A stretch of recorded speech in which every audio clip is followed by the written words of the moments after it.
Vreau să vă mai spun că între timp, în timpul ăsta de 1 an și o lună cât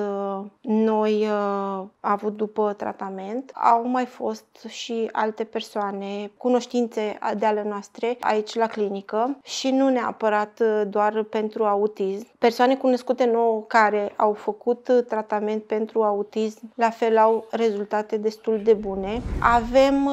un caz la noi în familie de diabet tip 1, care pe noi ne-a dat peste cap pe toți, dar care, având un diagnostic rapid și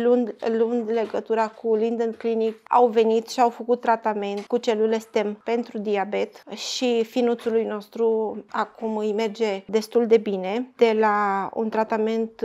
de cam 4 ori pe zi cu insulină, acum la 3 luni de zile după tratamentul cu celule STEM, am ajuns la 2 doze de insulină și sperăm să rămânem ori la una, ori la pastile. Eu țin să mulțumesc din toată inima clinicii, staffului, medicilor, tuturor celor care sunt în spatele camerelor, pentru că sunt niște oameni minunați, sunt prieteni devotați